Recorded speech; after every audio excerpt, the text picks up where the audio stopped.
जब तब के पीएम उम्मीदवार नरेंद्र मोदी को पटना में रैली करनी थी, गांधी मैदान में उन्हें भाषण करना था, और एक के बाद एक कई ब्लास्ट हुए और आपके पास ही सुरक्षा की जिम्मेवारी थी। अंतरात्मा की आवाज थी कि आपने कहा कि आइए भाषण दीजिए, क्योंकि इतने ब्लास्ट के बाद तो इस तरह के लीडर को कोई आने को बोलेगा नहीं। आई न्यू कि ब्लास्ट अगर होगा भी, पुलिस वाले आंखें फोड़ देते हैं, तेजाब डाल देते हैं, किडनैपिंग तो व्यापार है, अफवाहें नहीं है। थानेदार के पास आप जाइए FIR लिखवाने, तो कागज कौन देगा? मंत्री की आप बात कर रहे हैं, वो अब है नहीं इस दुनिया में। तो उन्होंने शिकायत की थी, सभी MLA MP मिनिस्टर लोगों को शिकायत हो गई है जिले में SP के तरीके से, काम करने के तरीके से। शाम में मंत्री जी ने सर्किट हाउस में बुलाया, रूम को बंद कर दिया गया। एकदम जोर से शुरू किए बोलना, SP साहब जब से आप इस डिस्ट्रिक्ट में आए हैं तब से हमको कुत्ता बिलाई भी नहीं पूछ रहा है। हम जहाँ भी पोस्टेड रहे हैं वहाँ जेल में एक आदमी जरूर रखते थे। मर्डर के कन्विक्ट को सोर्स बनाते थे। क्या सच है कि आपसे चुनाव लड़ने के लिए कई पार्टी के लीडर्स ने, चाहे नीतीश कुमार जी ने, लालू प्रसाद जी ने, कभी पूछा है? लालू प्रसाद जी ने तो नहीं पूछा था, लेकिन नीतीश बाबू ने पूछा था। And I gave him this answer कि भीख मांगने का शौक नहीं। पर जो लोग राजनीति कर रहे हैं वो क्या भीख मांग रहे हैं? वोट की। अब सिनेमा बना सुपर 30, तो उसमें आपकी बात नहीं हुई है, जितना मुझे सिनेमा याद है। आनंद कुमार जी का ही उसमें जिक्र है, ऋतिक रोशन साहब ने काम किया है उसमें। आनंद कुमार जी से कभी बात हुई इस बारे में कि सिनेमा बना था? और उस मूवी का एक भी शॉट जो सुपर 30 जहाँ पढ़ाया जाता था वहाँ का एक भी शॉट है? 27 अक्टूबर 2013 पटना के रेलवे स्टेशन पर एक ब्लास्ट हुआ। यूं तो ब्लास्ट हो जाना किसी राजधानी में ऐसे ही एक बड़ा मसला होता है, लेकिन महज ये ब्लास्ट नहीं था, क्योंकि उसी दिन तब के गुजरात के मुख्यमंत्री और भारतीय जनता पार्टी के उम्मीदवार प्रधानमंत्री के नरेंद्र मोदी पटना आ रहे थे। उसी दिन, ये उसी दिन घटना घटी थी।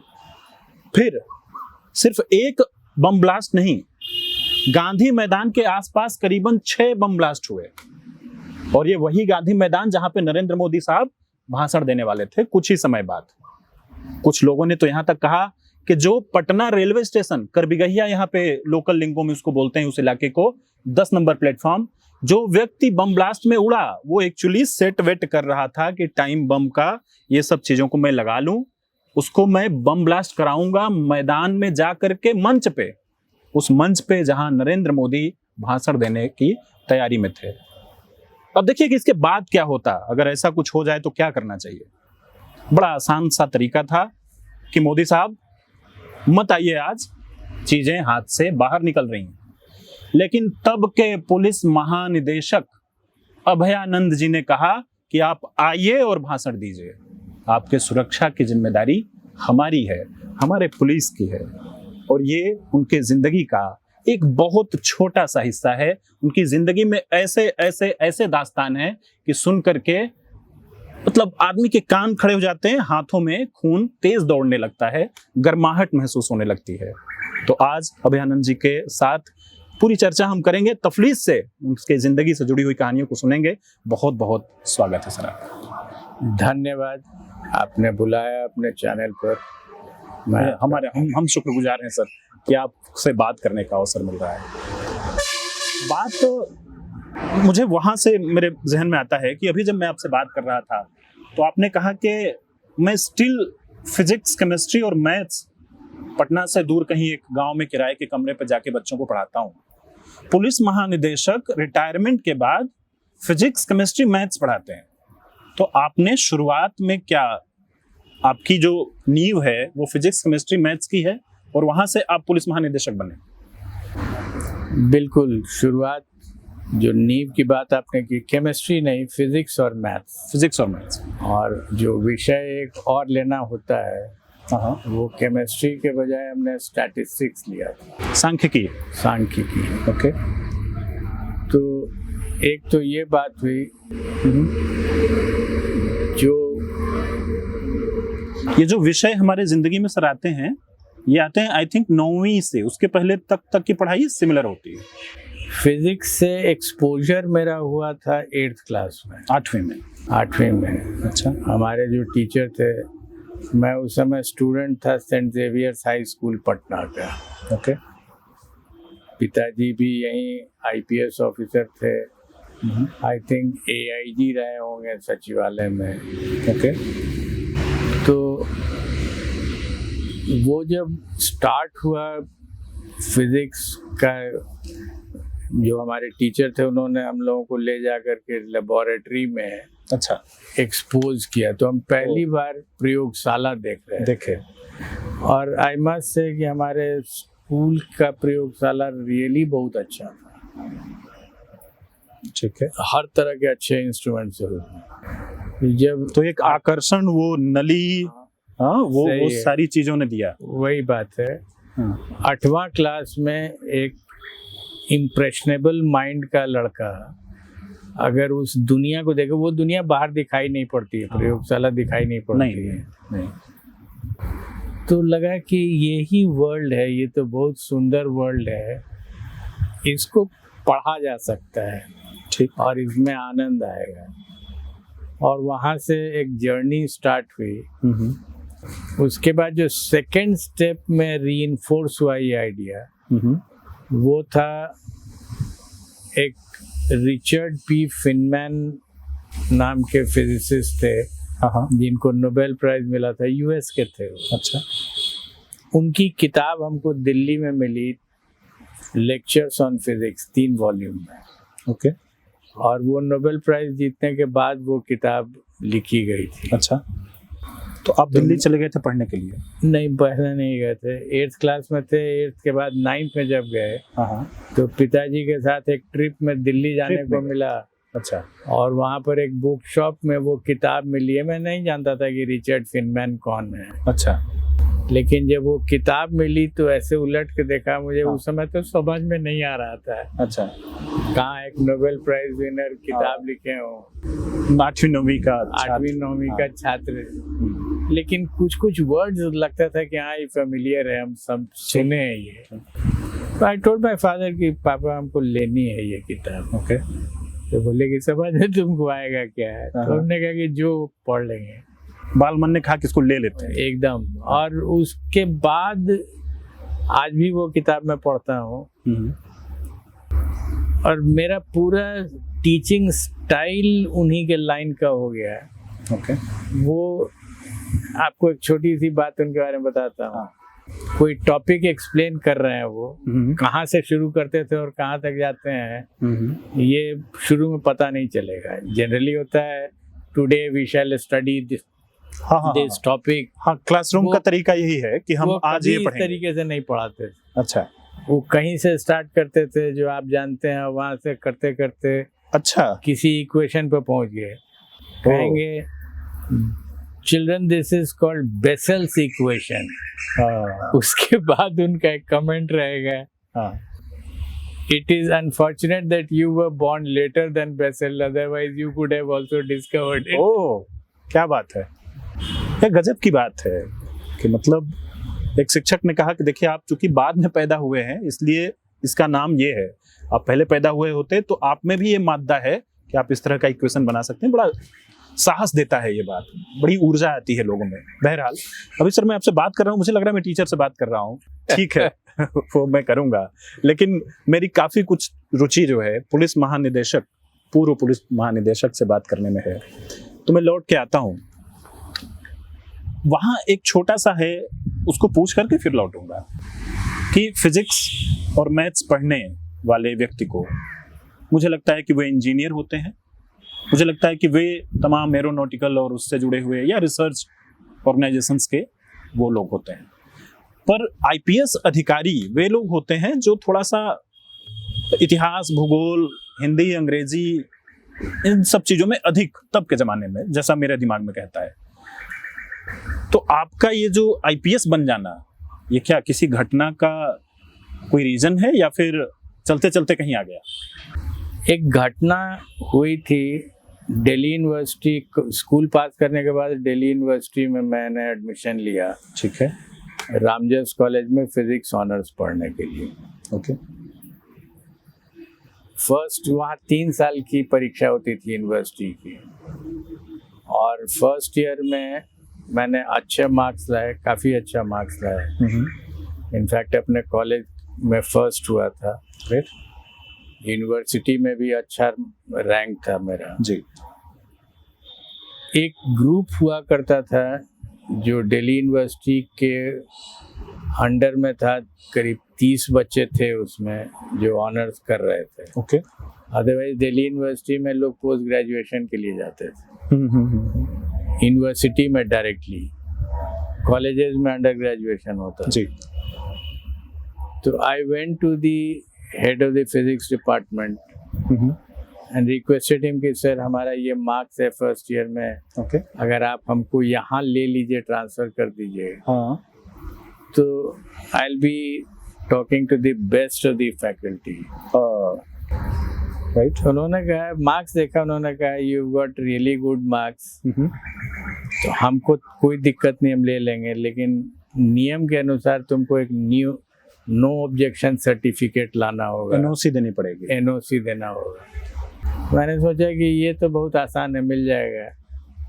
तो I went there and told my head, college head, तो उन्होंने कहा no, why should you go, you are best student, why should you go. Okay. अच्छा, उनका अपना स्वार्थ था, उनका अपना स्वार्थ था कि हमारा अच्छा यूनिवर्सिटी में रैंक ला देगा। तो हमने कहा सर हमको बाध्य तो आप नहीं कर सकते हैं कि आप यहीं पढ़िएगा, इनफैक्ट कोई नहीं हमको किसी चीज के लिए बाध्य कर सकता है। मैं युवा जोश खरोश महसूस कर पा रहा हूँ। एग्जैक्टली जी। और मेरा एक नेचर है जो युवा के बाद भी रह गया। अगर हमको कोई बात बहुत लॉजिकल नहीं लगती है तो मेरा फर्स्ट रिएक्शन होता है to hell. To hell. Hell. Okay. जाइए आप अपनी जगह रहिए, हमको अपनी जगह रहने दीजिए। And this I carried through to. एक छोटा सा ग्लिम्स यहीं पे देते जाता हूँ कि सर ने कहा ना कि जो चीज़ मुझे ठीक नहीं लगी, मैंने कहा कि हेल।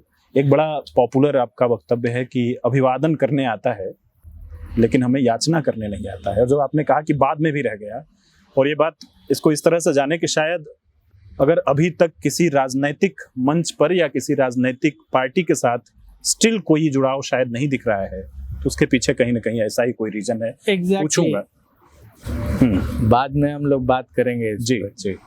तो हम बात कर रहे थे रामजस कॉलेज की। रामजस कॉलेज से जो हमने कहा कि आई टोल्ड माई एचओडी कि आप हमको कृपया यूनिवर्सिटी लिविंग दे दीजिए। जी। नहीं पढ़ेंगे, पढ़ने के लिए आप हमको बाध्य नहीं कर सकते हैं। और इस सोच से मैं निकला वहाँ से कि चलो पटना यूनिवर्सिटी चलते हैं, वो हिस्ट्री पढ़ लेंगे। तो आप दिल्ली छोड़ दिए? दिल्ली छोड़ दिए सिर्फ इसी इशू को लेके। जब पटना वापस आ गए पढ़ने, जबकि हमारा बढ़िया रैंक आता है तीनों ईयर मिला के, and I could have got. 1 साल पढ़ने के बाद डीयू छोड़ दिए? डीयू छोड़ दिया। लोग नॉर्मली पटना यूनिवर्सिटी से डीयू जाते हैं। नहीं, मतलब सपना है, डीयू सपना है कि हमको डीयू में पढ़ना है, पर आप 1 साल पढ़ाई किए और वो आपकी बात नहीं माने तो आपने छोड़ दिया हमको। यस, एग्जैक्टली यही रीजन था। देन पटना यूनिवर्सिटी में आए। पटना यूनिवर्सिटी में फिजिक्स झक में फिजिक्स, चलो ठीक है अभी हिस्ट्री नहीं पढ़ेंगे तो फिजिक्स ही पढ़ लेते हैं। अच्छा। यहाँ जब हमने सिलेबस को देखा तो आई फाउंड कि हम इतना पीछे चले जाएंगे इसको पढ़ के कि फिजिक्स में हम कुछ नहीं कर पाएंगे। मेरा इंटरेस्ट फिजिक्स में था, थियोरेटिकल फिजिक्स में। ओके।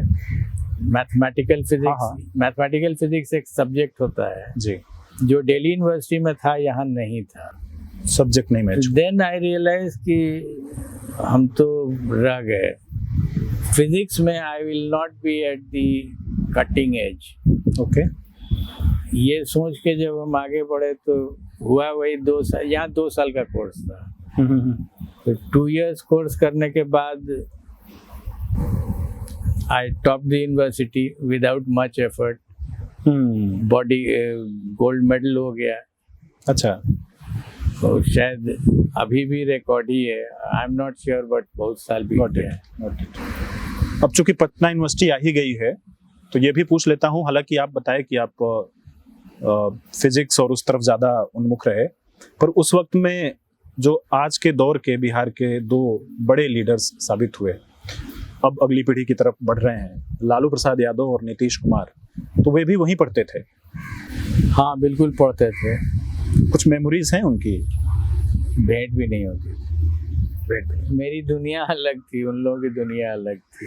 ओके, चुनाव उनाव में दिखते थे? हमको कोई मतलब नहीं था, वोटिंग होता था बट मतलब नहीं होता। तो हमने बात यहाँ तक पहुँचा दी थी कि पटना यूनिवर्सिटी तक हम पहुँच गए थे, और बड़ा कमाल का वाकया है कि दिल्ली यूनिवर्सिटी छोड़ करके पटना यूनिवर्सिटी में पढ़ने आ जाना, और वहाँ का भी जो एक्सपीरियंस है वो ये कहता है कि अगर फिजिक्स को इसी तरह से पढ़ते रहे जैसा पटना यूनिवर्सिटी में तब पढ़ाया जा रहा था, साल भी मैं भी पूछ लूंगा सर से, तो हम शायद बहुत पीछे चले जाएंगे और हम फिजिक्स की दुनिया में कुछ कर नहीं पाएंगे। तो फिर तय हुआ कि अब हमें यूपीएससी एग्जाम की तरफ जाना है, ऐसा ही था। बीएससी मैंने किया था, रिजल्ट आया था, और मुझे मालूम था कि अब इसके आगे जो फिजिक्स की पढ़ाई मैंने पटना यूनिवर्सिटी में की है, उससे आगे फिजिक्स में बहुत ऊंचाई तक नहीं जा सकेंगे। तो मैंने डिसाइड किया कि यूपीएससी दे दिया जाए, और दिया मैंने यूपीएससी फर्स्ट अटेम्प्ट। हो गया। उसके बाद फर्स्ट अटेम्प्ट में क्लियर हो गया।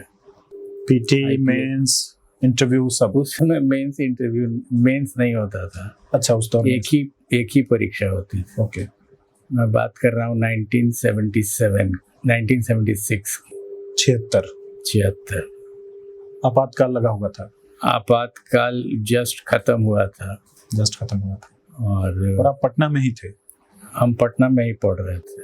यहीं पर तो सारे आंदोलन चल रहे थे? हाँ बिल्कुल। उस समय कॉलेजेस बंद हो जाते थे। मेरे पिताजी आई थिंक डीआईजी थे सहरसा के। अच्छा, सहरसा एक रेंज था। हाँ, और वहाँ के डीआईजी थे वो। देश और राज्य की जो राजनीति है वो लगभग ना पैरेलल मुझे दिखाई देती है, ऐसा समानांतर आपके साथ चलती रहती है जीवन में आगे। कॉलेज की पढ़ाई बंद हो गई थी, फिर भी मैं उन्हीं के साथ रहता था, क्योंकि वो भी सर्किट हाउस में रहते थे वहाँ।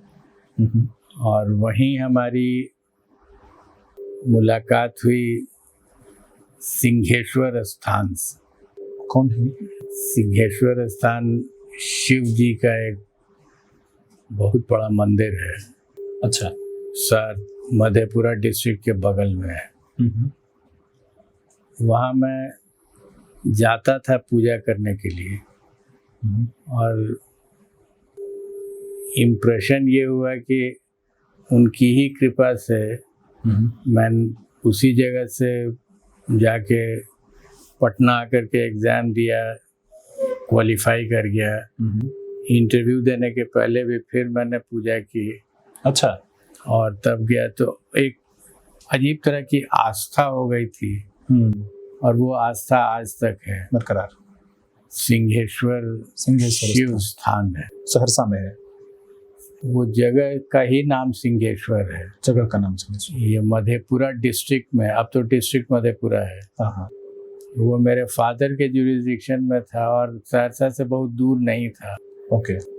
तो बीच बीच में मैं चला जाया करता था पूजा करने। ठीक है, तो अब जो फिजिक्स के परख नली और तमाम वो जो औजार हैं उनसे आकर्षित होने वाले जो शख्सियत हैं, उन्होंने शुरू कर दिया जीवन में अपने प्रशासनिक काम का, दुनिया को देखना और समझना। सो पहला इनकाउंटर क्या रहा? इनकाउंटर मतलब कि सोसाइटी से जो पहली दफा निकले एक आईपीएस अधिकारी अभयानंद, तो क्या उसमें चीजें नजर आ रही थी? एक बात समझ में, 76 की बात है, 77 में प्रैक्टिकल ट्रेनिंग के लिए आ गया। 1 साल तो चला गया हैदराबाद में, ट्रेनिंग। पूरा बैच एक साथ आता है। ओके। उसके बाद फिर स्टेट कैडर अलॉट होता है। कैडर मुझे बिहार मिला, अपना home state. And then district की ट्रेनिंग के लिए रांची पोस्टिंग हुई हमारी। 1 साल के लिए जाना बिहार पड़ता एक है। साथ था। बिहार एक साथ था जी।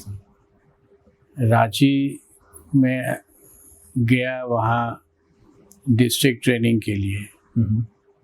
जो पहला वाकया मुझे मिला, एसपी के रूम में गया, सीनियर एसपी के कमरे में। अच्छा। अपना ज्वाइनिंग लेटर लेकर के कि हाँ। एज ए प्रोबेशनर मैं आया हूँ आपके यहाँ ज्वाइन करने। जी। तो वो बोले बैठिए। मैं बैठ गया। कोई कागज उनके सामने था, उस पे उन्होंने लिखा ASP under training organize and conduct a raid to recover the idols. कोई पिटीशन था किसी का। अच्छा। जिसमें लिखा हुआ था कि कुछ आइडल्स चोरी हो गई है और वो शायद फलाना मंदिर में पहुंच गई है। अच्छा। तो वो कार्रवाई कीजिए। तो सीनियर एसपी के पास पिटीशन आया। हाँ। उन्होंने हमको देखा, सामने में लिखा ASP under training organize and conduct a raid. Okay. Raid word जो है ये लॉ में नहीं है। अच्छा। ये आम लोग सब कोई जानता है रेड क्या होता है। अब तो पिक्चर बन गई है रेड रेड, और एकदम बड़ा रेड है। हाँ, ये आपको मैं बता रहा हूँ, सर्च एंड सीजर लॉ का शब्द है। अच्छा अच्छा। और हम तो वही पढ़ के आए थे। Okay okay. तो हमने उनसे लाइक ए फूल ऑलमोस्ट हमने पूछ दिया कि सर ये रेड क्या होता है। ओ। तो बोले आप पुलिस में आ गए हैं, आपको अभी तक रेड ही नहीं समझ में आया है। तो हमने कहा सर छोड़ दीजिए, हम कुछ समझ लेंगे अपने से इसको। अच्छा अच्छा। लंच टाइम में मेरे फादर भी आए हुए थे रांची। तो लंच में हम उनके साथ गए कि खाना खा के फिर आएंगे ऑफिस में, पता करेंगे। हाँ। तो हमने उनसे पूछा कि पापा ये रेड होता क्या है, क्योंकि वो IPS से तो कुछ लगा कि इन्हीं से पूछ लेते हैं। तो उनका जवाब और भी लाजवाब था। क्या? उन्होंने कहा आप IPS मेरी बुद्धि से हुए थे कि अपनी बुद्धि से? हमने कहा कि पढ़े तो थे हम फिजिक्स, और फिजिक्स पढ़ के हुए थे ये। तो बोले कि जाओ जा करके कोई इंस्पेक्टर DSP मिलेगा, उससे पूछो। अच्छा, बताया नहीं उन्होंने? नहीं बताया। और अब हमको समझ में आता है कि उन्होंने अच्छी चीज की थी, क्योंकि चाहते तो हमको बता सकते थे, डिटेल समझा सकते थे। जी जी। लेकिन उन्होंने नहीं किया, क्योंकि वो चाहते थे कि ये लड़का अपने पैर पर खड़ा हो, अपने से सोचे, प्रॉब्लम्स को देखे, सोचे, कार्रवाई करे। ओके। जब मैं गया DSP साहब से पूछने की होता क्या है DSP साहब, तो बोले वही सर जो सर्च एंड सीजर होता है। तो हम कहेंगे अच्छा छोड़ दीजिए, अब हम समझ गए। क्योंकि आपने थियोरेटिकल चीजों को बात सुन के आए थे, और आप मेरिटोरियस स्टूडेंट थे, तो आपको वो मालूम था, लेकिन ये वाला पहलू रह रहा था। 4 साल तक रहे रांची में, वहाँ पे ट्रेनिंग पूरी हुई। उसके बाद 4 साल नहीं, 1 साल रहे ट्रेनिंग में। अच्छा। 4 साल में लेटर ऑन रहा CBI SP के तौर पे कार्यरत रहे। ओके। लेकिन 1 साल डिस्ट्रिक्ट ट्रेनिंग मैंने पूरी की वहाँ। सीखा, जम के सीखा। थियोरी क्या है पुलिसिंग का, वो भी धीरे धीरे करके बात समझ में आने शुरू हो गई थी।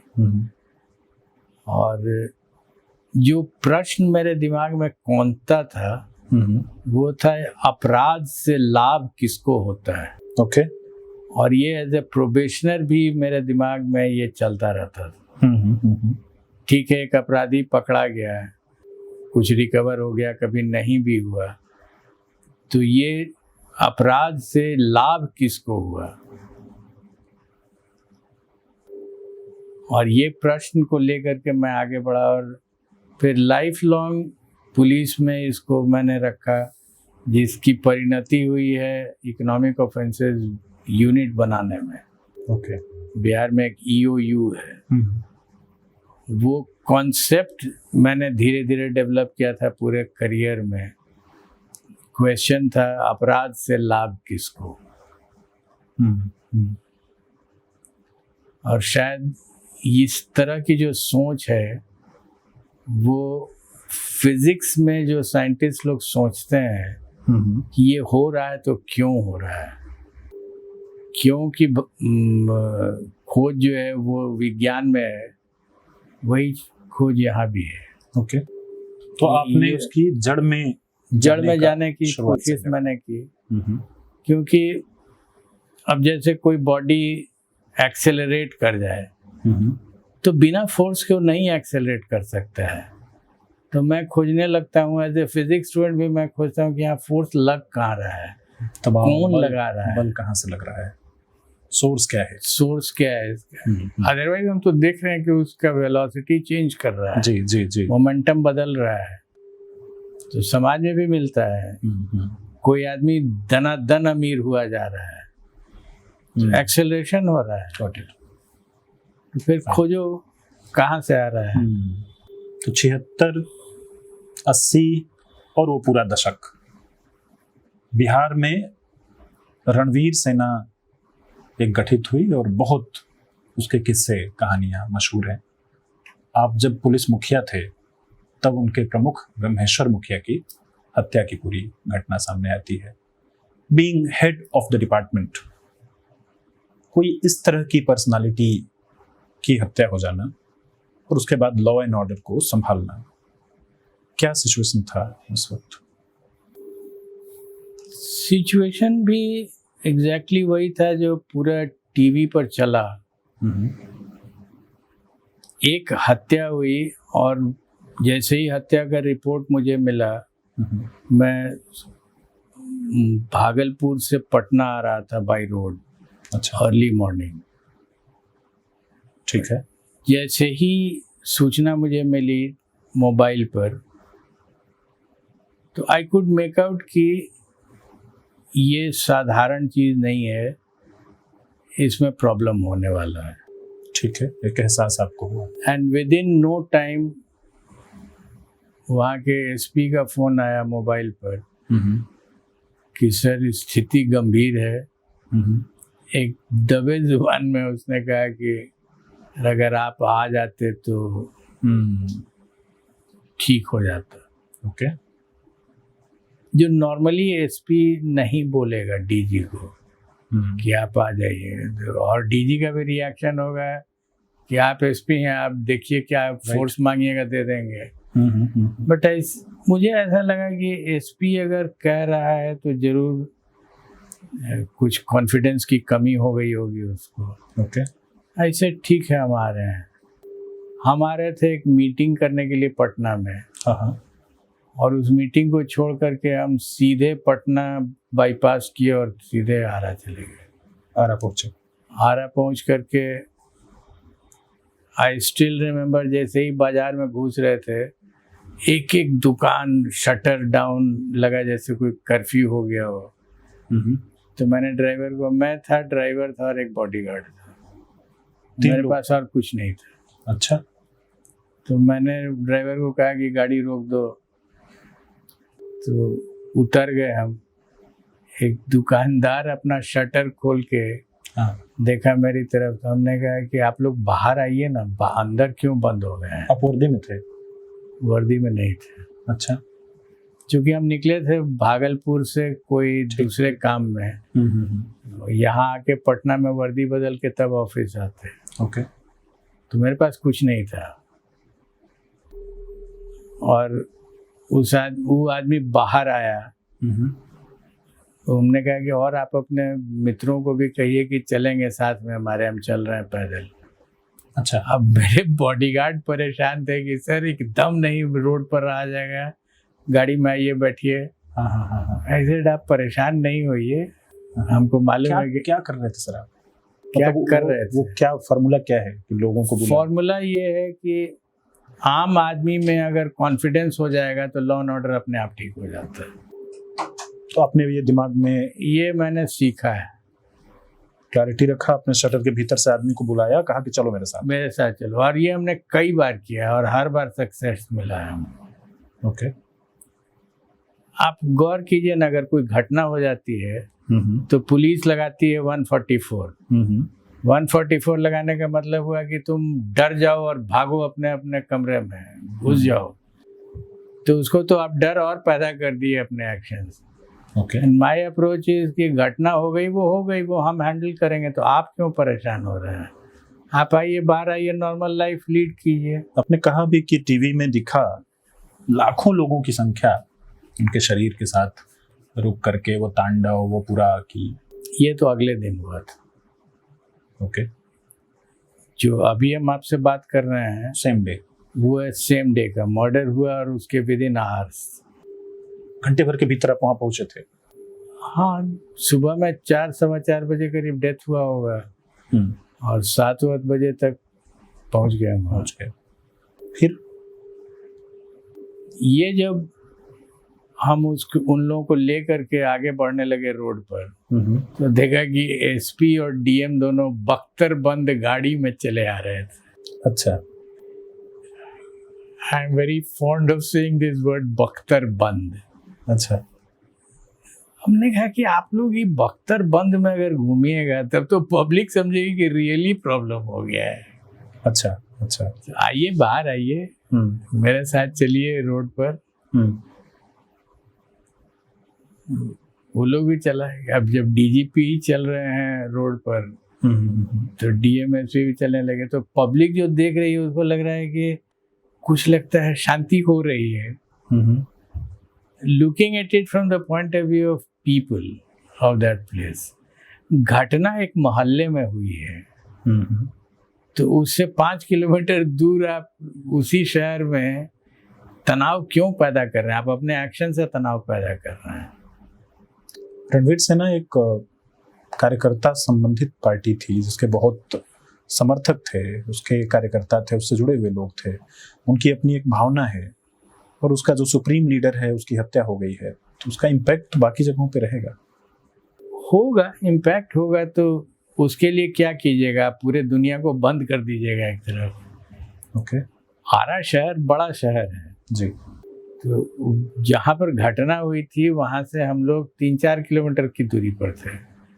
तो 4 किलोमीटर की दूरी पर उसका इम्पैक्ट नहीं होगा, और खास करके वैसे लोगों में नहीं होगा जिनको रणवीर सेना से कोई मतलब नहीं है, वो दुकानदार हैं, व्यापारी। तो क्यों हम अनावश्यक रूप से दुकानदारों को बंद कर दें एक जगह? ओके। आप बंद रहिए, हमको बख्तरबंद गाड़ी में घूमने दीजिए।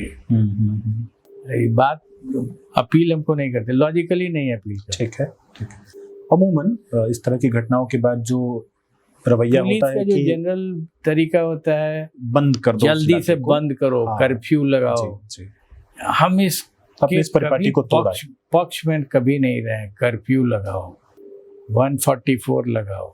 ओके। 144 लगाना और कर्फ्यू लगाना is the biggest failure of administration. ठीक है। You are almost telling the world, look, I have failed. कभी कभी ऐसा हो सकता है, लेकिन क्या उस मामले में पुलिस पास हुई? आरोप लगते हैं, या आरोप नहीं कहना चाहिए, चर्चा होती है कि पुलिस ने कोई संतुष्टि वाला या ऐसा कोई उनकी तरफ से कोई एक्शन, या तो उनकी तरफ से कोई ऐसी बात कही गई हो रमेश्वर मुखिया की हत्या के बाद जिससे उनके चाहने वाले, उनके समर्थकों में कोई संदेश गया हो। क्या चुप्पी जैसा एक। हाँ, ठीक है, चुप्पी भी एक एक्शन है। ओके। इसका आंसर हमने कई बार ये सवाल पूछा गया जी, और इसका आंसर हमने ऐसे दिया है, आपके पेट में दर्द हो रहा है अपेंडिसाइटिस से, you go to a doctor, surgeon उसको देख के बता देगा कि अपेंडिसाइटिस, तो डायग्नोसिस हो गया। अब ये डिसीजन कि इसको तुरंत ऑपरेट करें या 2 घंटे के बाद करेंगे, ये जो मैच्योर सर्जन होगा वही लेगा। ठीक है। सिखाया तो सबको जाता है, कोई इंटर्न होगा उसको भी मालूम है कि सर्जरी कैसे करते हैं? इस जगह पर इंसिजन लगाओ, ऐसे निकालो, बाहर आ जाएगा। तो जो रिएक्शन पुलिस का होना है वो स्टैंडर्ड रिएक्शन होगा, लाठी मारो, गोली चला दो और सब सही हो जाएगा। बट जो मैच्योर पुलिस ऑफिसर होगा वो नाप लेगा कि कब लाठी चलना है या कब गोली चलानी है, और उसको उस समय नहीं चला के दूसरे समय अगर चलाएंगे तो उसका इम्पैक्ट क्या होगा, उसका यही दुनिया का अंतिम दिन तो नहीं है, इसके बाद भी दिन आने वाले हैं। दिन आए आज कौन जानता है कि क्या होगा। नहीं, अभी भी स्पष्टता नहीं है, अभी क्लैरिटी नहीं है उस वो पर। ठीक है, लॉ एंड ऑर्डर हैंडल हुआ ना जी, लॉ एंड ऑर्डर बिल्कुल हैंडल हुआ। उस दिन आप सोच लीजिए कि जो गोली चल ही जाती है उस दिन, तो उसके बाद क्या क्या होता है। और कुछ लोग वेट कर रहे थे उसके लिए कि गोली चले। हाँ, क्योंकि मंसूबा रहा होगा। हाँ, निसंदेह मंसूबा रहा होगा और उससे उनको फायदा भी होना था। ओके, जो नहीं हुआ। बड़ा एक दूसरे से कनेक्टेड सब्जेक्ट है। और उस दौर में जबकि फिल्में बना बना के लोगों को बताई गई कि भाई पुलिस वाले या कि पुलिस वालों की आंखें फोड़ देते हैं, तेजाब डाल देते हैं, किडनैपिंग तो व्यापार है, ऐसे समय काल में आपने संभाला। स्थिति ग्राउंड पर बहुत बदतर थी या स्थिति, मतलब मुझे कल कोई किस्सा सुना रहा था कि आपको रिपोर्ट लिखवानी है, आपके यहाँ कुछ हो गया है तो पेट्रोल डलवाइए पुलिस की गाड़ी में और लिखने के लिए कागज दीजिए, तब उस पे एफआईआर दर्ज होगी। ये सिर्फ अफवाहें, बातें हैं, असलियत क्या थी? नहीं, अफवाहें नहीं है। जो उस जमाने की मैं बात कर रहा हूँ जब मैं एसपी रहा करता था जिला में जी, ये फैक्ट है कि थानेदार के पास आप जाइए एफआईआर लिखवाने, तो कागज कौन देगा। इनफैक्ट आपको मैं अपना एक्सपीरियंस सुना रहा हूँ। जब ट्रेनिंग में मैं था रांची में, बिहार एक था, साउथ बिहार जी, साउथ बिहार मांडर एक थाना है रांची। मांडर है।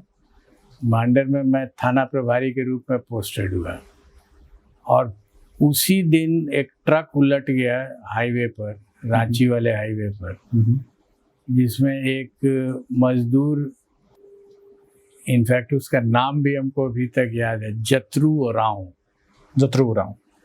आदिवासी, उलट गया, मर गया, सर के ऊपर डाला गिरा, मर गया। तो हमको सूचना मिली तो हम भी गए। एक्सीडेंट का केस था एंड उसको कोशिश करके हम निकाले डेड बॉडी को, बहुत मशक्कत करना पड़ा। उसके बाद हमने कहा किसी दरोगा जी को कि दरोगा जी का कोई गाड़ी वाड़ी रोकवाइए जिसको ले चले पीएमसीएच। अच्छा, वहीं पर उसका पोस्टमार्टम होगा। कोई तैयारी नहीं हो रहा था, डेड बॉडी कौन अपनी गाड़ी में ले जाएगा। ठीक है। तो दरोगा जी बोले कि सर इसके लिए पैसा नहीं मिलता है। और पहली बार हम ट्रेनिंग ले रहे थे तो क्लियर हो गया कि इस सब काम के लिए पैसा नहीं मिलता है। एम्बुलेंस का जमाना तब रहा नहीं होगा। एम्बुलेंस था, सॉरी एम्बुलेंस भी नहीं था वहाँ पर, अस्पताल में एम्बुलेंस नहीं था। ओके। तो हमने कहा तो क्या करना होगा बड़ा बाबू। बड़ा बाबू तो हम थे थानेदार वहाँ। तो बोले कि सर डंडा लगाइएगा तो डंडा लगाइए, ट्रैक्टर वाले से पूछिए लाइसेंस निकालो, ये वो, वही कहेगा कि डंडा मतलब हुआ कि थोड़ा टॉर्चर कीजिए तो ले जाएगा, तो लद के पहुंचा देगा। अब उसमें गिट्टी लदा हुआ है, डेड बॉडी। उसी दिन हमको रियलाइजेशन हुआ कि थाने में मिसलेनियस बहुत खर्च होता है जिसका बजट नहीं आता है। ओके। तो हमने इसको मान लिया कि हाँ ये तो कोई उपाय नहीं है। Okay okay. तो आप जो प्रश्न कर रहे थे कॉपी कागज का जी, ये उसी से आंसर्ड होता है, नहीं था। बट ये है कि 2005 में जब सरकार बनी तो ये प्रॉब्लम को उन लोगों ने एड्रेस किया। ओके। और कुछ कंटिजेंसी हर थाने में दिया गया। ओके। और उससे कुछ थोड़ी राहत हुई, अब पता नहीं कितनी राहत हुई। ओके, एक किस्से के मार्फत मैं इसी बात को आगे बढ़ाता हूँ। एक पुलिसिया अधिकारी, जो पुलिस होती है, औसतन जो आम आदमी है, जैसा आपने कहा कि आप ब्रह्मेश्वर मुखिया के समय लोगों से कहे कि आइए मेरे साथ चलिए, और लोग आपके साथ चलने को तैयार हो गए। डर का मुझे कोशेंट नहीं लग रहा है उसमें, वो शायद आपका स्टाइल था काम करने का। पर एक किस्सा है कि एक मर्तबा स्टेज के ऊपर लालू प्रसाद यादव जी को बोलना था, और कोई मंत्री जी थे जो आपसे खफा थे, और उसमें जो माइक का तार था वो तार किसी के जरिए या खुद ही से काट दिया गया। तो बड़ी स्वाभाविक सी बात है कि वहाँ जो इन सब चीज़ों के देख रेख करने वाले हैं, उनके ऊपर जो सुप्रीम लीडर है, उनका गुस्सा फूटेगा। और उन्होंने संभवतः कुछ कहने की कोशिश की लालू जी ने, या कुछ हुआ, तो जो आम पब्लिक थी वो आगे बढ़ी और उसने कहा कि बाकी सब ठीक है, सुनिए हमारे एसपी साहब को कुछ मत बोलिएगा। तो यह एक बात आती है। तो ये जो जनता आपके लिए खड़ी हो जा रही है, तो क्या करते थे आप? संक्षेप में, जनता को अपने काम होने से मतलब है, उसको इससे कोई मतलब नहीं है कि राजनेता ने काम कराया या एसपी ने काम किया। ओके। जो आम धारणा है वो है कि हमको काम अगर कराना है एसपी से, तो हम वहाँ के एमएलए मिनिस्टर को पकड़ लेंगे और वो जाके एसपी साहब से कहेंगे तो एसपी साहब कर देंगे काम को। यही आम धारणा है। ठीक है। हमने इस चेन को ब्रेक कर दिया। ब्रेक इस मायने में किया कि आपको किसी को लाने की जरूरत नहीं है, आप सबसे अदना व्यक्ति हूँ, सीधा आइए, सीधा बात कीजिए, मैं आपको बता दूंगा क्या करना है, या हमको जो करना हम कर देंगे। तो मिलने का कार्यक्रम मेरा 24 आवर्स चालू रहता है। ओके। रात में आप 1 बजे भी आ जाइएगा। उस जमाने में मोबाइल नहीं था, लेकिन सिपाही जी हैं बाहर बजर पर, वो अगर बजर पर हमको उठा भी देंगे तो हम उठ करके बात कर लेंगे एनी टाइम। और ये फैक्ट है। तो ऑन एन एवरेज 200-250 आदमी पर डे मिलते थे रोजाना आम लोगों से मिला? आम लोगों से। तो क्या यही वजह और हम कभी स्लिप लिप मांगते नहीं थे कि आप नाम लिखित में वैसे कुछ नहीं, आप आइए सीधे बात कीजिए, काम होने लायक होगा बोल देंगे कि हाँ ये होगा और हम कर देंगे। अगर आपके पास लिखा हुआ कुछ नहीं है तो हमारे यहाँ एक मुंशी जी रहते थे, पढ़े लिखे सिपाही जी, उनके पास कागज रहता था, तो उनको कहते थे कि लीजिए इनका आवेदन लिख दीजिए और लाइए इनके सामने ऑर्डर करके हम भेज देते हैं। ओके। तो आपका जो ये रवैया है काम करने का, तो नेता लोगों की तो इज्जत कम हो गई है। आपने कहा कि उनको लाइए है मत, तो उसका प्रासंगिकता कम कर दिया। मंत्री की आप बात कर रहे हैं, वो अब है नहीं इस दुनिया में। तो उन्होंने शिकायत की थी, तो मुख्यमंत्री जी ने एक दूसरे मंत्री को भेज दिया कि जाइए जरा सभी एमएलए एमपी मिनिस्टर लोगों को शिकायत हो गई है जिले में एसपी के तरीके से काम करने के तरीके से, तो उनको समझाइए, दिखवाइए। तो शाम में मंत्री जी ने सर्किट हाउस में बुलाया मुझे कि आप आइए, सबों से बात करनी है। ओके। तो मैं चला गया, तो सब लोग सर्किट हाउस में बैठे हुए थे, रूम को बंद कर दिया गया। मुझे लगा कि अब शायद सब लोग पकड़ के पीटेगा हमको। सब पॉलिटिशियन लोग बैठे हुए थे। अज्यूम कर सकता हूं मैं जिस दौर की हम बात कर रहे हैं। तो वही मंत्री जी एकदम जोर से शुरू किए बोलना, एसपी साहब जब से आप इस डिस्ट्रिक्ट में आए हैं तब से हमको कुत्ता बिलाई भी नहीं पूछ रहा है। इच्छा तो हुई थोड़ा हंसने की, हंसने लायक था नहीं क्योंकि गंभीर माहौल था। हमने कहा मंत्री जी, ये अगर आपको कुत्ता बिलाई नहीं पूछता है, गलती कुत्ता बिलाई की हमारी। बात बहुत क्लियर है, पब्लिक आपको नहीं पूछती तो हम क्या करें? पब्लिक को जो काम है वो देख रही है कि सीधे एसपी से मिलता है और काम होता है। रेड करना, रात में रेड भी हमको करना रहता था तो वो भी कर रहे थे और साथ साथ पब्लिक की बात भी सुन रहे थे। नहीं तो इसमें एक तो नुकसान हो गया नेता नगरी की, दूसरा नुकसान हो गया कि वो केसेस अगर कोर्ट में जाते तो वकीलों की भी जरूरत पड़ती है, तो आपने उनके भी महत्ता को कम कर दिया। नहीं, ऐसा नहीं, वकीलों को फायदा हो रहा था। अच्छा, इसलिए कि नंबर ऑफ केसेस रजिस्टर्ड ज़्यादा हो रहे थे। छोटी छोटी घटना भी एफआईआर में दर्ज हो जाती थी। ये मैंने अपने पुलिसिंग के दौरान सीखा था कि एफआईआर को दबाना नहीं चाहिए। पर अब तो रफा दफा कर दे रहे हैं केस। रफा दफा जैसे ही कीजिएगा तो घाव है, छोटे से जगह में घाव हुआ है और उस समय आप मलहम नहीं लगाए तो बाद में वो कैंसर हो जाएगा। ओके। ये कॉन्सेप्ट बहुत सिंपल है, लोगों को समझ में नहीं आया। जो यंग आईपीएस ऑफिसर्स हैं वो लोग इंक्वायरी लिखते हैं, कोई पिटीशन पड़ा उनके पास, एसएचओ फलाना इंक्वायर इनटू दिस मैटर, जांच करें। तो पुलिस का काम जांच करना है ही नहीं है। पुलिस का काम है अनुसंधान करना, और अनुसंधान तभी होता है जब एफआईआर होता है। तो आपका काम है, पहला काम एफआईआर दर्ज कराइए, चाहे हजारों की संख्या में हो जाए तो दर्ज कराइए। अच्छा, ये आजकल के यंग आईपीएस ऑफिसर्स को नहीं समझ में आती है बात। जांच करने का काम मैजिस्ट्रेट का होता है।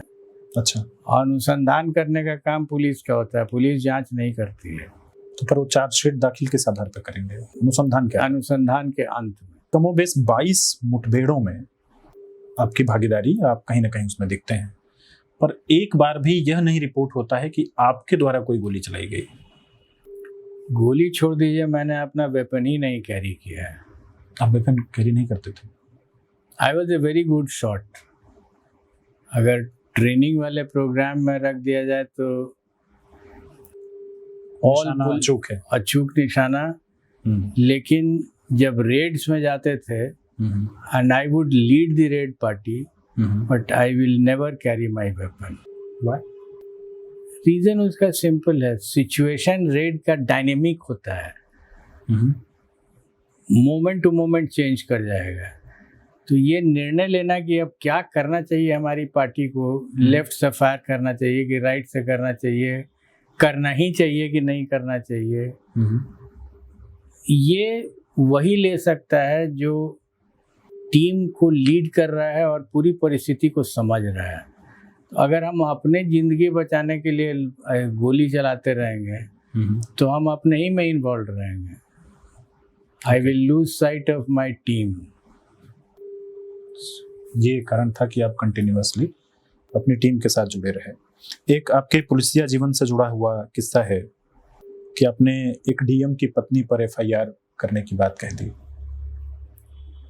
एक वाकया हुआ था, मैं जोनल आईजी था, एक आईएएस ऑफिसर थे, डीएम साहब थे। मैं पब्लिक से मिलता रहा, जैसे मैं आपको बताया कि पब्लिक से लगातार मिलता था जी।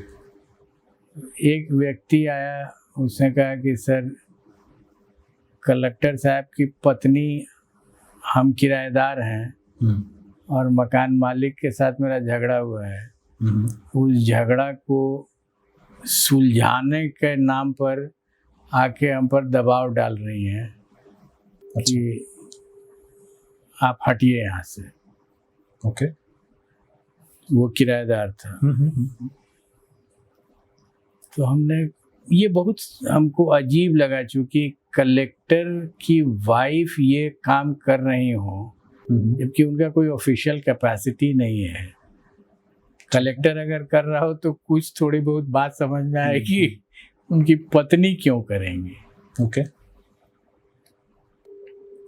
तो हमने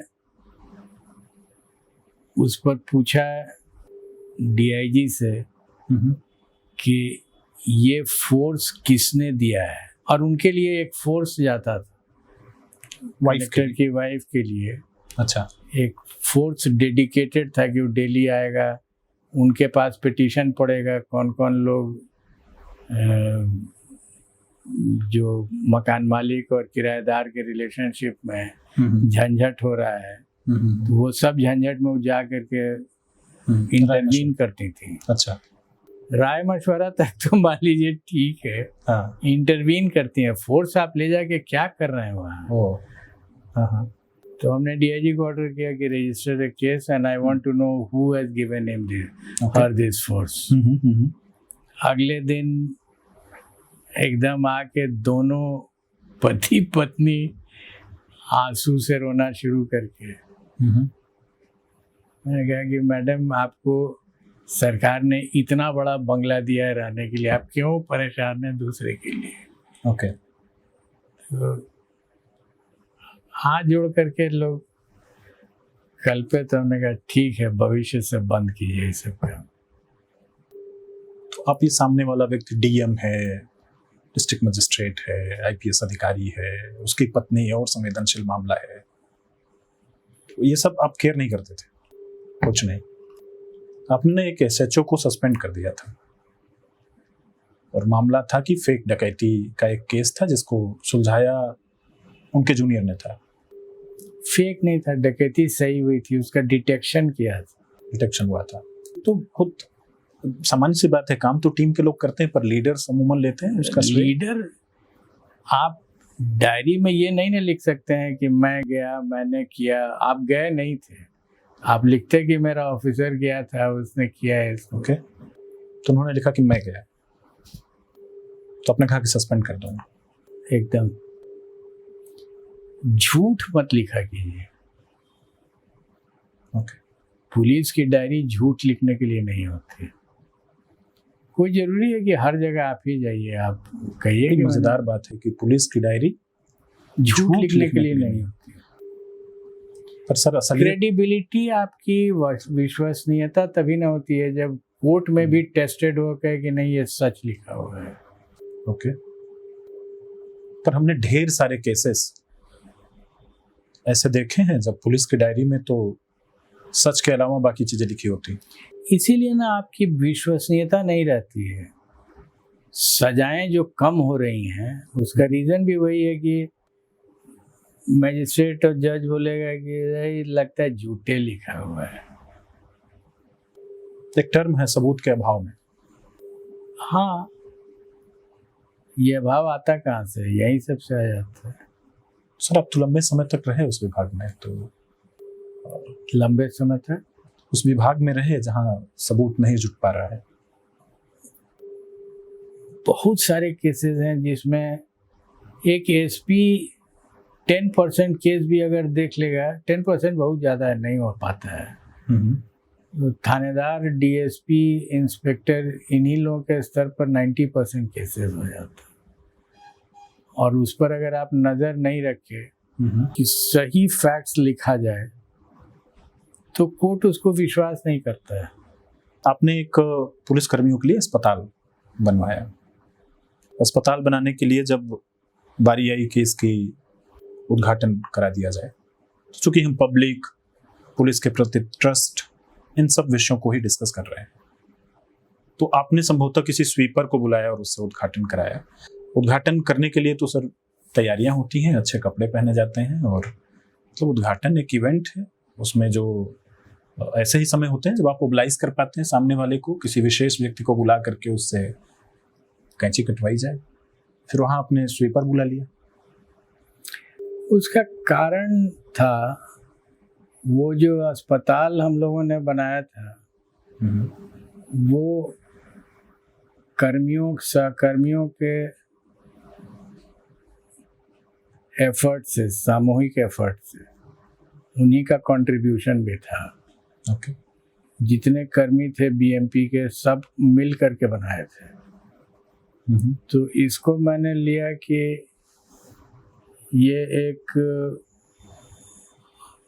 पूर्णाहुति हमको करनी है इस यज्ञ की। अच्छा, तो यज्ञ के रूप में मैंने लिया उसको।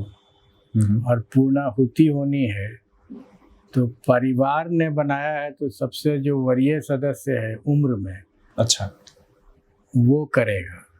ओके, खुजवाया हमने कि सबसे वरीय सदस्य उम्र में कौन है, तो अगले दिन रिटायर करने वाले थे ये सज्जन जो झाड़ू कश थे। झाड़ू कश मतलब स्वीपर। झाड़ू कस, अच्छा। तो वो झाड़ू कश को हमने मैसेज दिया कि आप आइएगा, आप ही चीफ गेस्ट होइएगा। अच्छा। आज भी उनका प्लैक पर नाम लिखा हुआ है, हालांकि अब उनका डेथ हो गया शायद।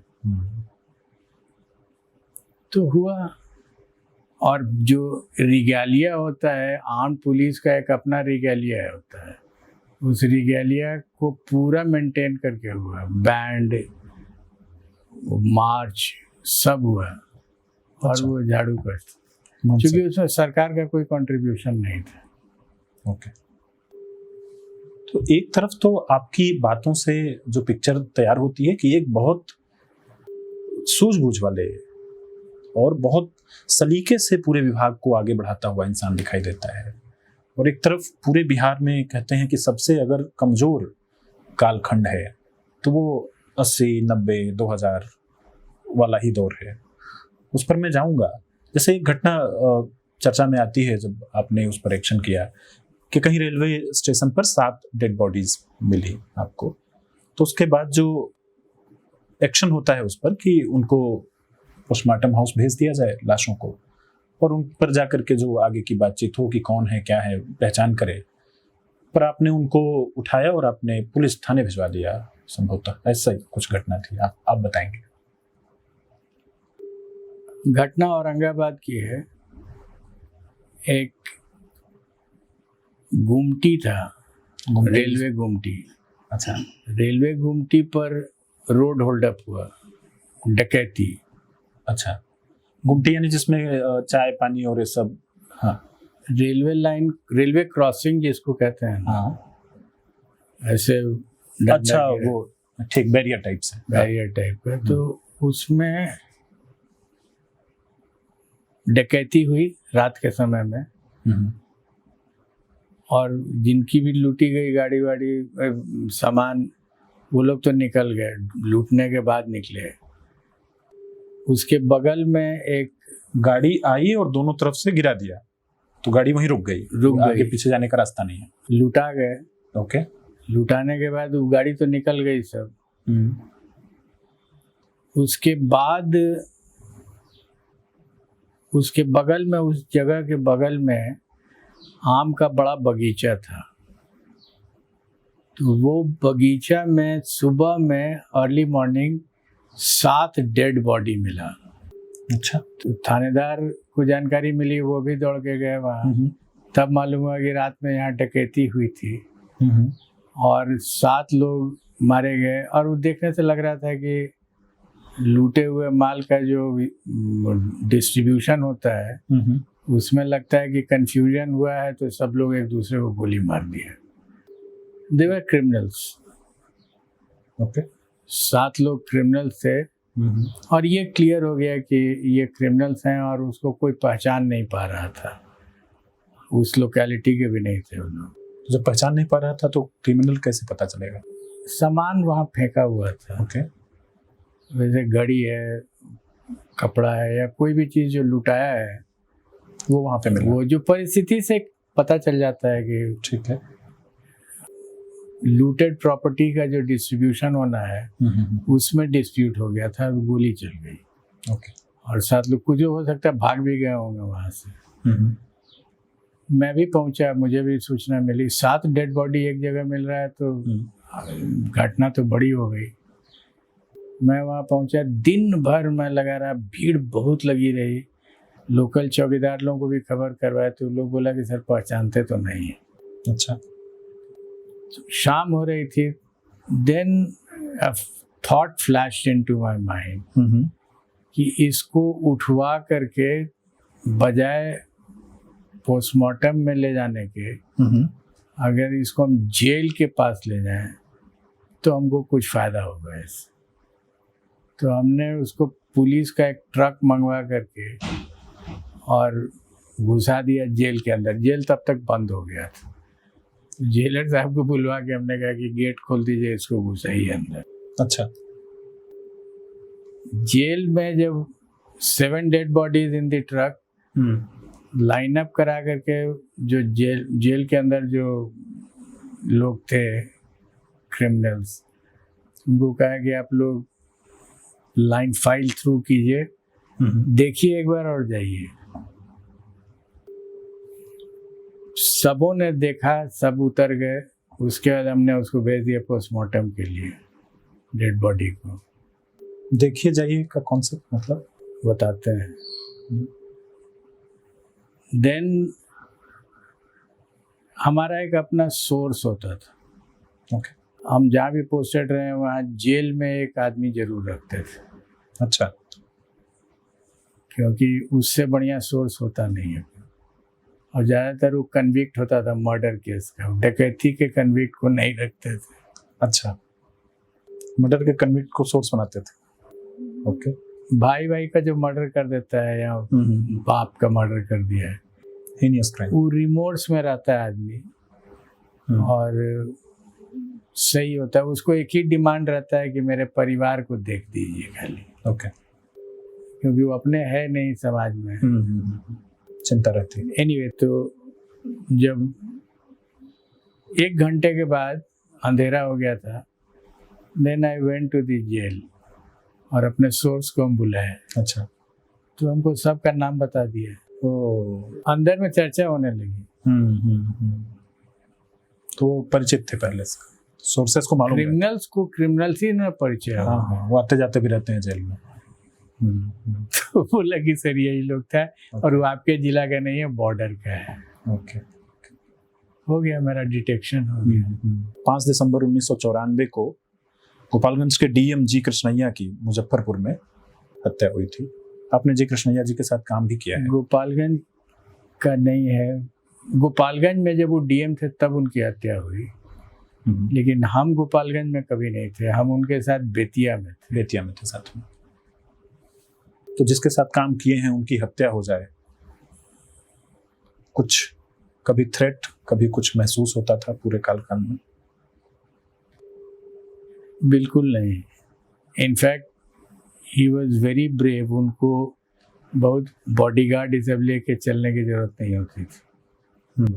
ना हम चलते थे बहुत फोर्स लेकर के, ना वो चलते थे। किस बात का कॉन्फिडेंस रहता था अंदर से? कौन सी बात है जो ये कहती है? पब्लिक पीपल ओरिएंटेड, पीपल, आम आदमी आपके पक्ष में खड़ा है। सोच रहा था कि बाद में लूंगा ये सवाल, पर अभी ले लेता हूं। जो शख्स आम आदमी से इतना जुड़ा है, जिसके लिए आम आदमी कई बार खड़ा भी होता रहा है, और पब्लिक की ताकत पर आप अपना वेपन नहीं ले रहे हैं, आप इस तरह के केसेस की जगह पर चले जा रहे हैं, फिर उस व्यक्ति को आम आदमी के सामने हाथ जोड़ने में क्या परेशानी है?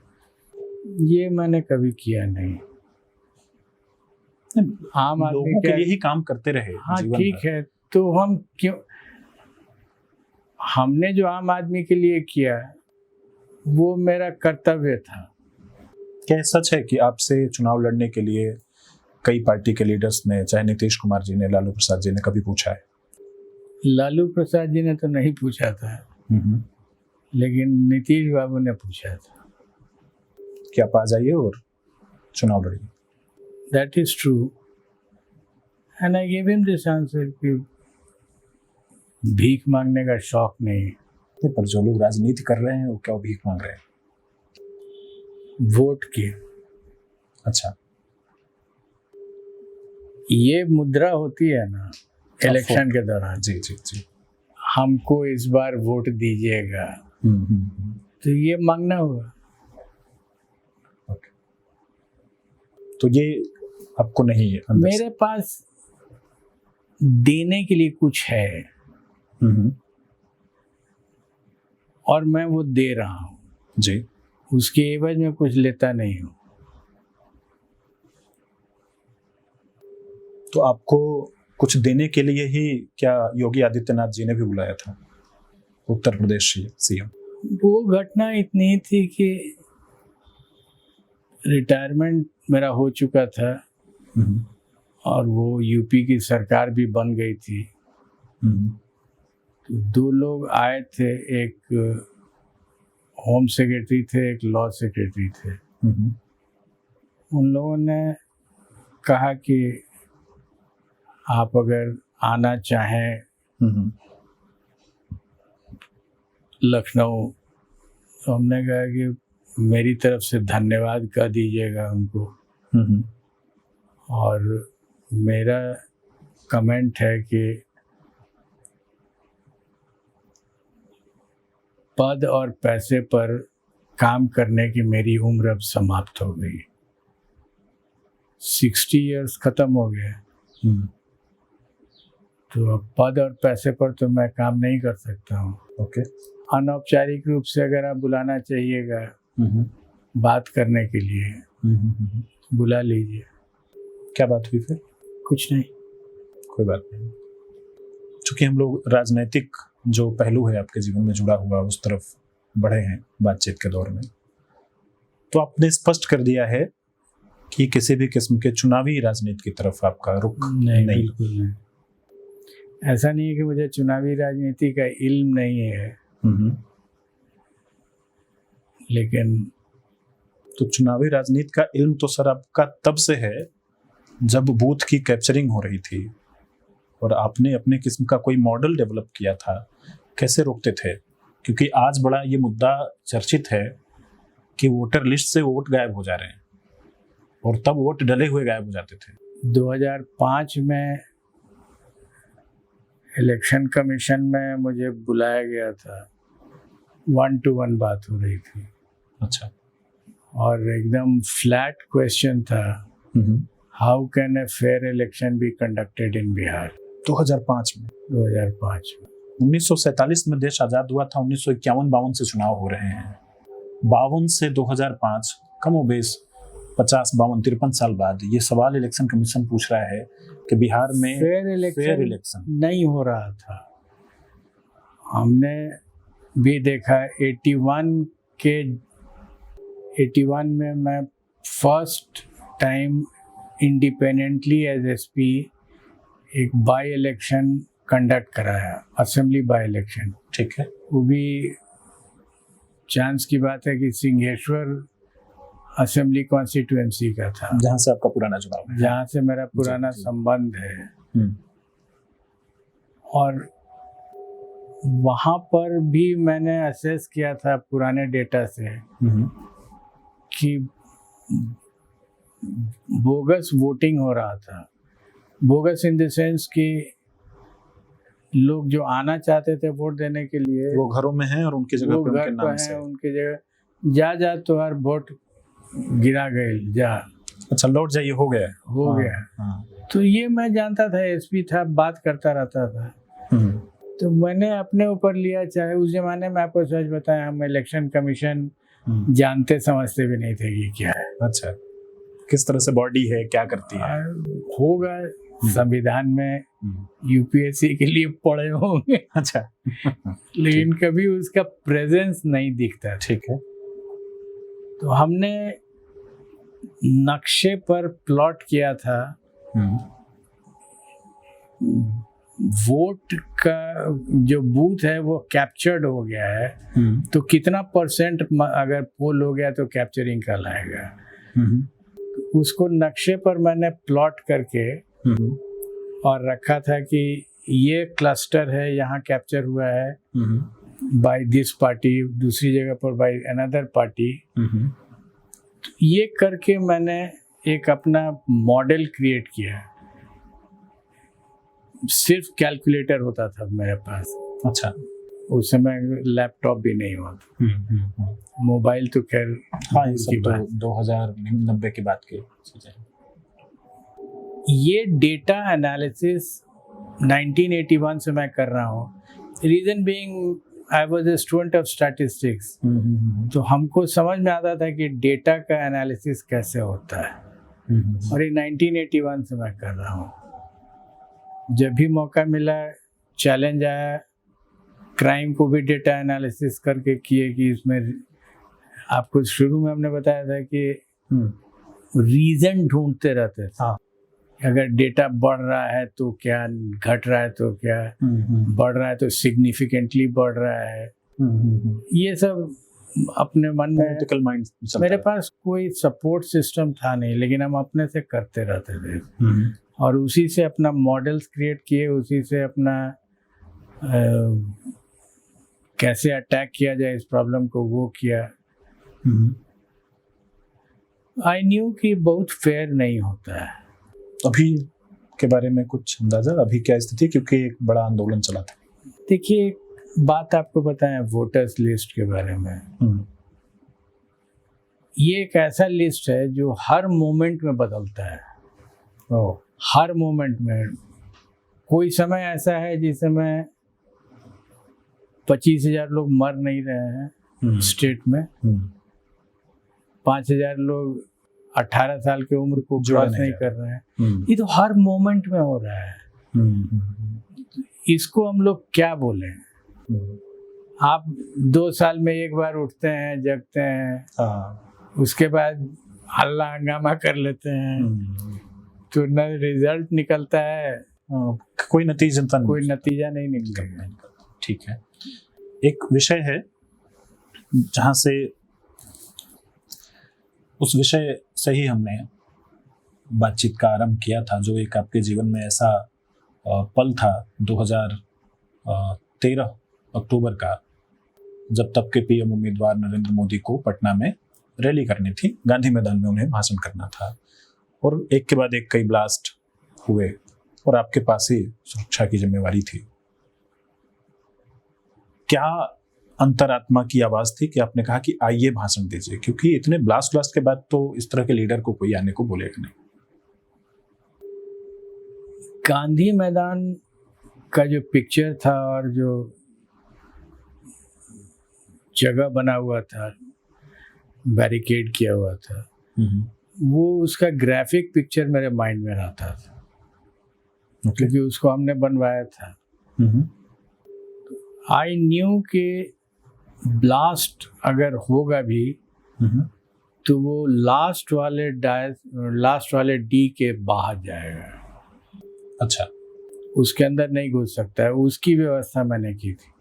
उसके बाद जो गांधी मैदान का फैलाव है वो बहुत बड़ा है और वो आम है, उस समय भाषण भी चल रहा होता है और लोग क्रॉस भी कर रहे होते हैं। आई वॉज वेरी कॉन्फिडेंट कि ये कोई भी इसमें ले करके और अंदर डायस तक नहीं जा सकता है, इसलिए अगर ब्लास्ट होगा भी तो इस एरिया के बाहर आएगा। क्या आप इस तरह के मनस्थिति के लिए तैयार थे कि मुख्य मंच तक न हो ब्लास्ट, बाकी जगह पे होगा तो देख लेंगे? मान लीजिए पटना में कहीं पर भी हो रहा है, वो मेरा प्रॉब्लम है, वो हम हैंडल करेंगे, बट वो वीआईपी को नहीं अफेक्ट करेगा। भाषण आप दे सकते हैं। ओके। पटना में ब्लास्ट ऑलरेडी हो चुका था।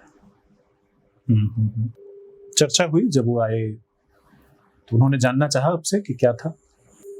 उनसे हमारी डायरेक्ट बात नहीं हुई थी। अच्छा। उनके साथ कोई डीजी रैंक का ऑफिसर आया था, डीजीपी नहीं था, कोई उस रैंक का ऑफिसर आया था, उससे बात हुई थी। मुझे सिर्फ पूछा कि हम अलाउ करें जाने के लिए। हमने कहा एकदम बिल्कुल। कुछ बता पाएंगे सर कि क्या मतलब जान से मारने का था, नरेंद्र मोदी जी पे को उड़ा दो, बर्दाश्त कर दो? ये तो जो लोग इन्वेस्टिगेशन किए, चूंकि इन्वेस्टिगेशन भी आप गौर कीजिएगा उस समय का डिटेक्शन भी उसी दिन हो गया। ये शायद पहला लास्ट है बड़ा केस, इसका with in few hours detection, और किसी केस में इतना प्रॉम्प्टली डिटेक्ट नहीं। और उतना डिटेक्शन हमने करके लॉ एंड ऑर्डर भी हैंडल किया हमने, और डिटेक्शन भी किया है, और दोनों कुछ घंटे में किया है।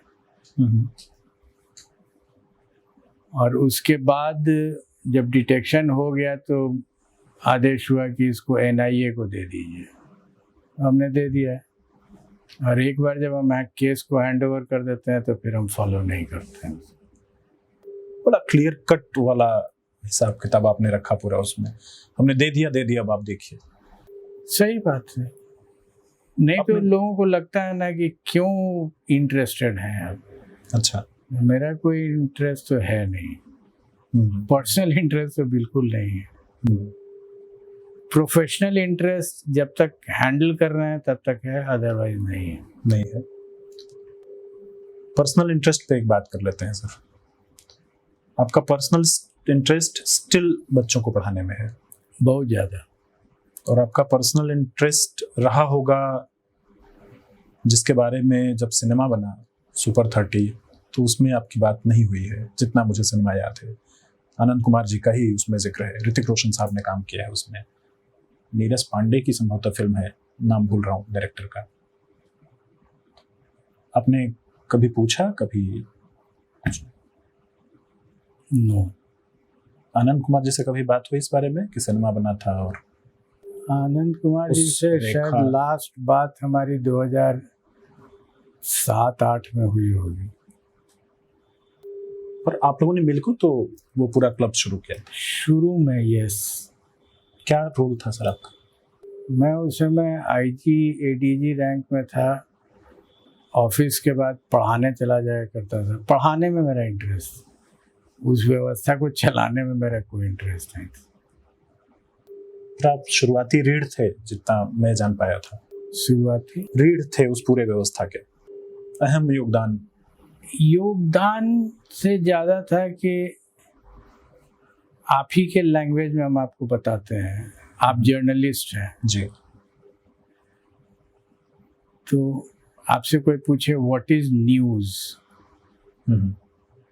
आप लोगों को पढ़ाया भी जाता हाँ, है हाँ। जर्नलिस्ट लोगों को, शायद जी, पहला क्वेश्चन होता होगा। हाँ, पढ़ाते हैं समाचार क्या है। तो हमने भी खोजा इसको कि क्या होता है अच्छा। न्यूज़, हाँ, व्हाट इज न्यूज़। और उसका आंसर हमको मिला, when a man bites a dog it is news, but when a dog bites a man it is not news. Okay. तो मुझे ये लगा कि तो सुपर 30 में प्योरली अप्लाई कर रहा है। सुपर 30 जब आगे बढ़ा तो इंटरनेशनल मीडिया इंटरेस्टेड हो गया।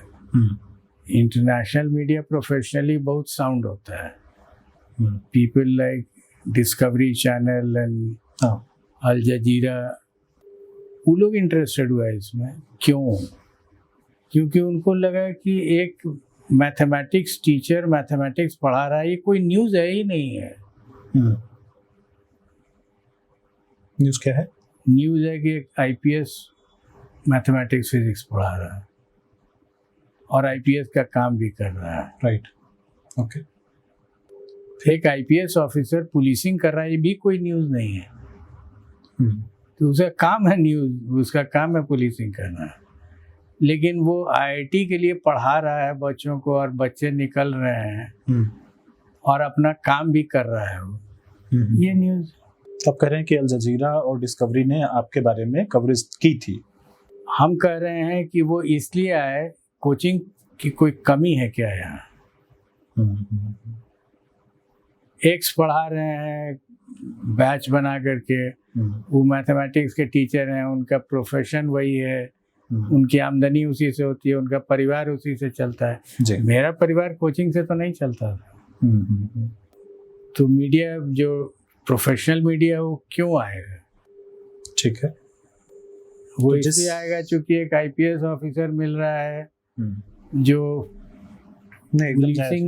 पुलिसिंग करने के बाद भी पढ़ा रहा है। जी जी।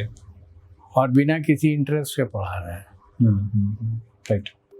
तो जब सिनेमा के लिए रिसर्च किया गया होगा, जब स्क्रिप्ट तैयार करते हैं, तो निसंदेह ये चीज़ें तो पब्लिक डोमेन में थी, अवेलेबल हुई होंगी। इज देयर एनी कोई जानबूझ के ऐसी लाइन ली गई कि ना ये शख्सियत वहाँ आए? मेरी जो जानकारी है, आप ऐसे देखिए, उस मूवी का एक भी शॉट जो सुपर 30 जहाँ पढ़ाया जाता था वहाँ का एक भी शॉट है नहीं? सेट पे फिल्माई गई है फिल्म। सेट पे फिल्माई गई है फिल्म, उस जगह पे। अब समझ में आया, रिसर्च हुआ ही नहीं। मकबूल फिल्म है, मशहूर है, काफ़ी लोग जानते हैं। और कई मसले ऐसे होते हैं जब सिनेमा बनने के बाद, चूँकि मास मीडिया को वो इम्पैक्ट कर ले जाता है, तो काफ़ी सारे लोगों को आनंद कुमार के जीवन से जुड़ी हुई बहुत सी बातें उस फिल्म के बाद नज़र आती हैं। आपकी कोई मुलाकात या बात आनंद जी से उसके बाद की है नहीं? आपने बताया साथ में ही। नहीं, मैंने उनको उसी समय कह दिया था कि ये आपका प्रोफेशन है, आप कैरी ऑन कीजिए, मेरा पैशन है वो हम कैरी ऑन करेंगे। ठीक है। अब एक विषय रहता है जिस बारे में सबसे बेहतर आप ही इसको कर सकते हैं कि आप स्टिल आज के समय में गांव में जा रहे हैं, गांव में जा करके कितने बच्चे हैं भी आप बताएंगे, और उन लोगों को 11वीं 12वीं के बच्चों को टेस्ट ले रहे हैं, टेस्ट ले करके उनको मैथमेटिक्स फिजिक्स के बारे में बता रहे हैं। अभी के दौर में पिछले आई थिंक कोरोना के बाद वाली स्थिति में ऑनलाइन टीचिंग और 1 रुपए में आपको यूपीएससी की तैयारी और कई आईएएस पीसीएस बनाने वाली जो कोचिंग्स हैं की दुनिया में बहुत वायरल हुई। और जो हालिया एआई और इस तरह की चीज़ें बढ़ी हैं उसमें टीचिंग के महत्व को बताते हैं कि काफ़ी कुछ अब रोबोटिक और इस तरह की जीवन में चले जाएंगे। आपके पास फर्स्ट हैंड एक्सपीरियंस है, आप शायद कल ही आप बता रहे थे कि रोज आप जाते हैं, शायद आज भी आप बच्चों से मिले होंगे। तो एक तरफ तो वो यूएस है और सिलिकॉन वैली है, बेंगलोर है, हैदराबाद है, और एक तरफ बिहार का एक गांव है, क्या फर्क है? मेरा अपना डेफिनेशन है टीचर का, उसी से आपको हर तरह का डिफरेंस दिखाई पड़ेगा। और मैं किसी को फोर्स नहीं करता हूँ कि इस डेफिनेशन को आप मान लीजिए। मेरा डेफिनेशन है one who never gives the right answer but keeps asking the right questions. Okay. और इसी में सब चीज़ है। मेरे पढ़ाने का तरीका, आप अगर कभी चलिए मेरे साथ जी उस ग्रुप में जहाँ मैं पढ़ाता हूँ, first thing I ask them is any problem. बच्चा लोग कहीं से भी वो एक किताब से, जो किताब से लाना हो, अच्छा, ले आएगा, कहेगा सर ये तो बना रहे थे, नहीं बन रहा है। तो उसको हम बोर्ड पर ले आते हैं और अपने बैठ जाते हैं। अच्छा। और फिर कहेंगे चलो हमको पहले समझाओ कि है क्या। और वहाँ से उसके साथ डिस्कस करते करते छोटा छोटा सवाल फेंकते चलेंगे। अच्छा। और थोड़ी देर बाद वो कहेगा हाँ सर अब तो दिख गया, अब बन जाएगा। हो गया।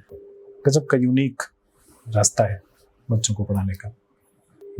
ज्ञान उछलने के लिए होता ही नहीं है।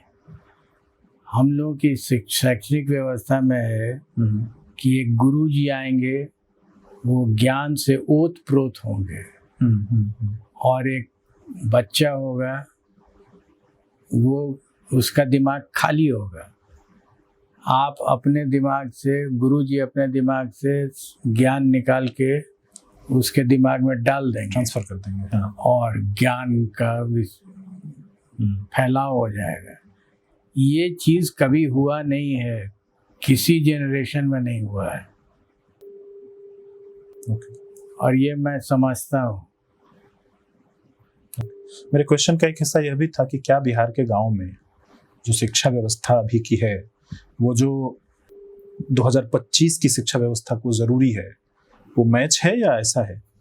शिक्षा व्यवस्था क्या होगी? आपके यहाँ पढ़े लिखे लोग हों तब न शिक्षा व्यवस्था होगी। बिहार में पढ़े लिखे लोगों की कमी, इन द सेंस कि वो शिक्षक बनने के लिए आएगा ही नहीं। अगर पढ़ा लिखा होगा तो यूपीएससी चला जाएगा। पढ़ने जब में कोई जगह नहीं पहुंच पाया तो लास्ट में आएगा कि अच्छा हम शिक्षक बन जाते हैं। कितने लोग हैं जो बहुत शौक से शिक्षक बनते हैं और समझते हैं कि हम शिक्षक क्यों बने हैं और हमको क्या करना चाहिए। तो कहने का आशय है कि अभी आमूल चूल व्यवस्था में ही क्लास 2 से चेंज करना पड़ेगा, तब जाके कहीं हम किसी आप उससे इंट्रीगिंग क्वेश्चंस पूछते नहीं हैं। वो जानता है कि अर्थ जो है वो किसी बॉडी को अपनी तरफ खींचता है। Good, it is a knowledge, एक फैक्ट है। अब उसको आपने अगर कहा कि अगर अर्थ नहीं रहे, हम ही को अर्थ बना दिया जाए, तो हम तुमको खींच सकते हैं कि नहीं? इस क्वेश्चन में दिक्कत हो जाएगी, क्योंकि ये इंफॉर्मेशन बेस्ड नहीं है। राइट। तो अर्थ में ऐसी कौन सी चीज है जो आप में नहीं है, और अर्थ में मिट्टी और आप में मिट्टी नहीं है, यही ना अंतर हुआ। अगर इस तरीके से आप डिबेट करा दीजिए उसको, ये कौन टीचर कराने को तैयार है? और ये अगर नहीं कराइएगा तो विज्ञान तो नहीं समझ में आएगा। तो ये एक आखिरी सवाल लेकर के इंटरव्यू के अंतिम पड़ाव की तरफ मैं बढ़ूंगा कि एक लंबा करियर रहा, शिक्षक वाले काम को आप स्टिल जीवित रखे हुए हैं, अभी भी कर रहे हैं। लंबे समय तक आप पुलिस महकमे में लोगों से मिलते रहे, राजनीतिक लोगों से मुलाकातें होती रहीं, उनकी तरफ से बातें आती रहीं, आपने उनको सुना, रिवर्ट भी किया। कई मौक़ों पर आप सामने आमने मतलब एक दूसरे से जूझते भी रहे। आज 2025 में जिस तरह से आपने अपने करियर को बिल्ड किया था, अब के जो पुलिसिया लोग हैं, क्या आपको जो नज़र आता है, निसंदेह अलग अलग माध्यमों से आप तक जानकारियां आती होंगी, मोबाइल है, अखबार है, आज की स्थिति के बारे में मैं चाहता हूं कि आपसे अपनी बात में सुनो कि आपके मन में क्या बात है। आप अगर किसी बच्चे को बताना चाहें कि घर में कोई बच्चा है और आप उसको बताना चाहें कि आज की पुलिस व्यवस्था में क्या तब्दीली की जरूरत है, या कि आपके मन में क्या बात है? मेरे मन में अगर एक सेंटेंस में कहें हम, I would wish to see a thinking policeman. Thinking policeman अभी नहीं है। प्रॉब्लम दीजिए, स्टैंडर्ड आंसर मिल जाएगा, और जब कुछ नहीं समझ में आएगा तो डंटा लगेगा, भागो मारो। Rarely have I seen IPS officer जो गाली नहीं निकालते हैं।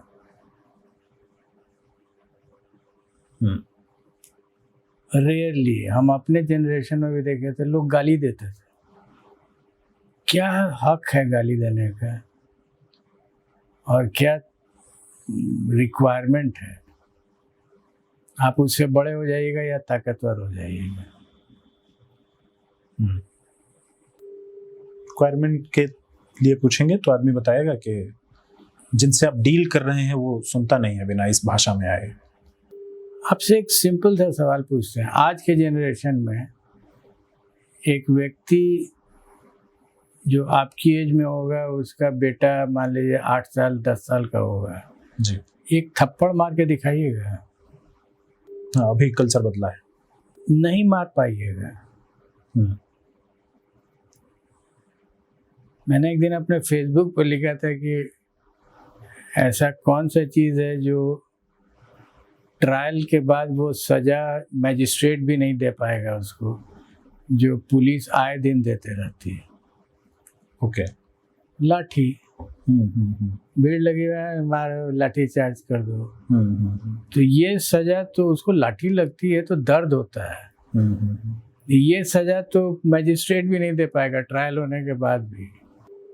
कहने मैजिस्ट्रेट से इसको मारिए 10 लाठी। नहीं, हमारे यहाँ ऐसी व्यवस्था नहीं है। हाँ, हमारी जो दंड व्यवस्था है उसमें नहीं है, उसमें मारने की, लेकिन पुलिस मार सकती है। उससे उसका पीठ में, लोग कहते हैं भोजपुरी में या हिंदी में, ठेठ हिंदी में, पुरवैया चलेगा तो दर्द होने लगेगा। तो उसको सजा हो गई। और किसने दी सजा? पुलिस ने दी। और किसमें दी? कानून में ही दे दी, क्योंकि लाठी चार्ज करने का प्रावधान है। ये हमको शुरू से ही अजीब लगता था।